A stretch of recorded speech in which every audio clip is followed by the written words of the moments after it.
নমস্কাৰ। আধাৰ তাৰমানে ইয়াত সৰু সৰু হাড় ভাগি আপোনালোকে গম পায় কেইদিনমান আগত বৰষা গগৈ এক্সিডেণ্ট হৈছিলে।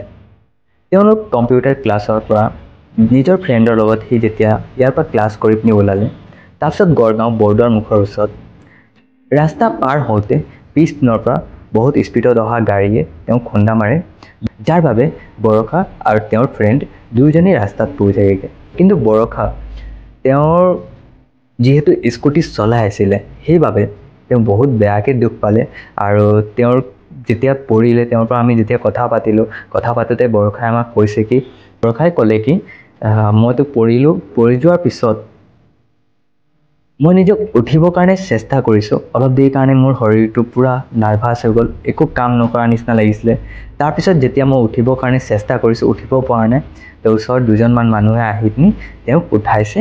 উঠোৱাৰ পিছত ফাৰ্ষ্টে চিভিল হস্পিটেলত নাজিৰাত লৈ যোৱা হ'ল।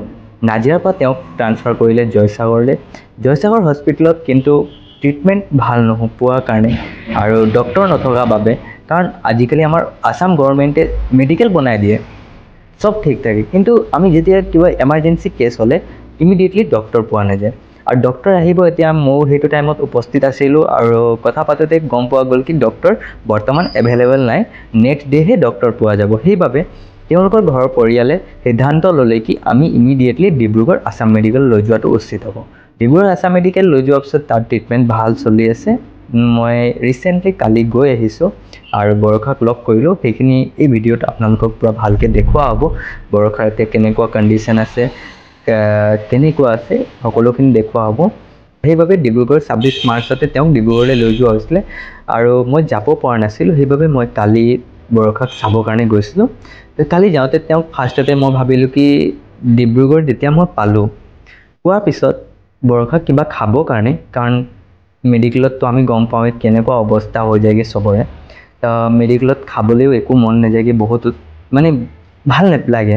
সেইবাবে ভাবিলোঁ কি বৰষাৰ কাৰণে কিবা ফ্ৰুটছ লৈ লওঁ। তো মই আপেল আৰু আঙুৰ বৰষাৰ কাৰণে স্পেচিয়েলি ল'লোঁ।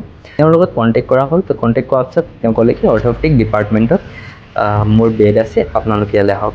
সেইটো হিচাপে আমি অৰ্থ'পেডিক ডিপাৰ্টমেণ্টত গ'লোঁ। হস্পিটেলত সোমোৱাৰ পিছত দেখা পালোঁ বৰষা অত্যন্ত দুৰ্বল অৱস্থাত বিচনাত পৰি আছিলে। যেতিয়া মই মেডিকেলত গ'লোঁ, বৰষাৰ মিঠা হাঁহিয়ে মোক আদৰণি জনালে। তেওঁ হাঁহিব পৰা নাছিলে, বহুত দুখত আছিলে, কিন্তু মোক চাই পিনি এটা সৰু হাঁহি দি পিনি মোক আদৰণি জনালে। যেতিয়া মই বৰষাৰ ওচৰত উপস্থিত হ'লোঁহি, তেতিয়া বৰষাৰ পৰা সুধিলোঁ, বৰষা তুমি কেনে আছা? বৰষাই মোক নিজৰ কম্পমান কণ্ঠৰ পৰা ক'লে, ছাৰ মই কেতিয়াও ভবা নাছিলোঁ যে মোৰ লগত এনেকুৱা হ'ব। বহুত দুখেৰে ক'লে কি, এতিয়া মোৰ অৱস্থা চাওক ছাৰ। সেই সময়ত মোৰ চকুৰ পানী ভৰ্তি হৈ গ'ল।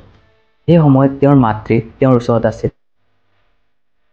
তেওঁ নিজৰ কন্যাটোক এক মুহূৰ্তেও এৰি দিয়া নাছিল।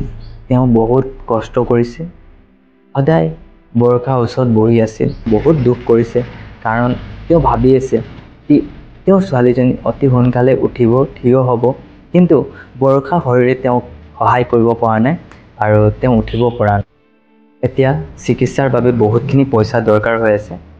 আৰু সদায় মই যেতিয়া গ'লোঁ, আপোনালোকে এই ভিডিঅ'টোত দেখা পাইছে কি কিমানখিনি চিটি স্কেন, এক্সৰে কৰিবলগীয়া হৈ আছে। মইতো চব খুলি পিনি উলিওৱা নাই, কিন্তু চাওক এইখিনিত বহুত পইচা তেওঁলোকৰ গৈ আছে।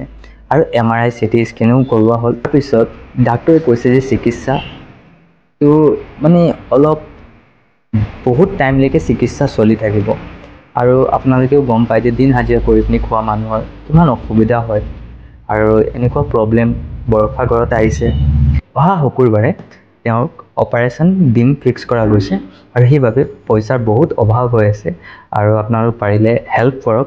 আৰু আমাৰ এটা ফাউণ্ডেশ্যন NGO আছে, যদি আপোনালোকে আমাৰ NGO থ্ৰুৱেদি যদি আপোনালোক ডাইৰেক্টলি পে'মেণ্ট কৰোঁতে একো প্ৰব্লেম নাই, কাৰণ একাউণ্ট ডিটেইলছটো দিয়াই থাকিব, তেওঁৰ একাউণ্ট ডিটেইলছ আৰু QR কোড দিয়া হৈ আছে।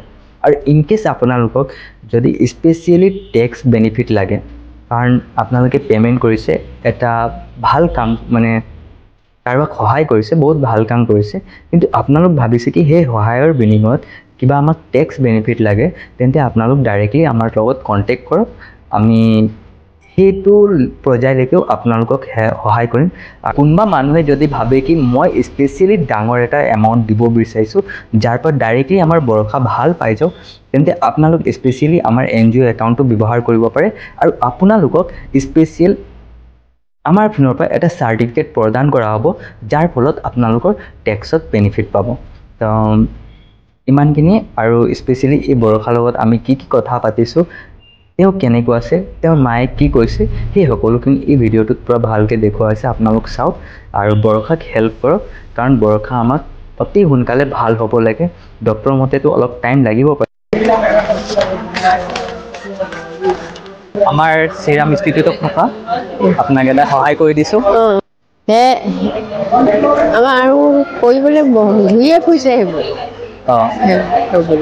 তাকে এতিয়া সুবিধাটো পায়নে নাপায় এতিয়া। আপুনিও সদায় ইয়াত আছে? মই সদায় থাকোঁ। আৰু কি কি অসুবিধা হৈ গৈছে? অসুবিধা হৈছে তাৰমানে এতিয়া অপাৰেশ্যন কৰোঁতেতো কমটি পইচাই নহ'ব। হয়, বহুত পইচা লাগিব। এতিয়া দৰৱ জাতি কিনিবলৈ লাগিব আৰু সেই টেষ্ট দিব লাগিব। সেইখিনি বহুতখিনি প্ৰব্লেম আহি গৈছে। এতিয়া টেষ্ট দিবলগীয়া হৈ আছে। আৰু এতিয়া দিলে যদি আৰু অপাৰেশ্যনৰ সময়ত লাগিব। অপাৰেশ্যন কেতিয়া কৰিম বুলি কৈছে? এতিয়া তাই সেইটো ব্লাডটো পৰীক্ষা কৰি ৰিপৰ্টটো পালে শুকুৰবাৰে কৰিম বুলি কৈছে।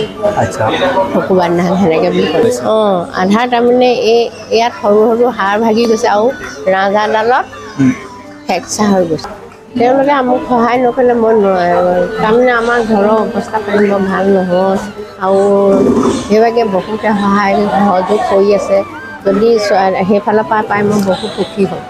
দেউতাটো চাগে মই জনামতেতো কিবা হাজিৰা কামেই কৰে আৰু ঘৰততো আপোনাৰ কোনো চাকৰিয়াল মানুহ নাইগে আৰু সেই হাজিৰাতে আপোনাৰ চলি আছেগে। তো আপোনালোকে চাই আছে এওঁৰ বহুতখিনি অসুবিধা হৈ আছে আৰু ঘৰ মানে অৱস্থা ইমান ভাল নহয়গৈ। তো মই আপোনালোকৰ পৰা এইটোৱে বিচাৰোঁ যে এওঁলোকক আপোনালোকে সহায় কৰক, কাৰণ বহুতখিনি পইচা পাতি মেডিকেলত খৰচ হৈ আছে আৰু দেখা পাইছে ছোৱালীজনী কেনেকুৱা অৱস্থা হৈ গৈছে। এই ভিডিঅ'টো অধিক সংখ্যক লোকলৈ শ্বেয়াৰ কৰক, যাতে অধিক সংখ্যক লোকে এই ভিডিঅ'টো চাই পিনি কিবা সহায় কৰিব পাৰে। আপোনাৰ এটা সৰু সহায় বৰষাৰ জীৱনত বচাব পাৰে।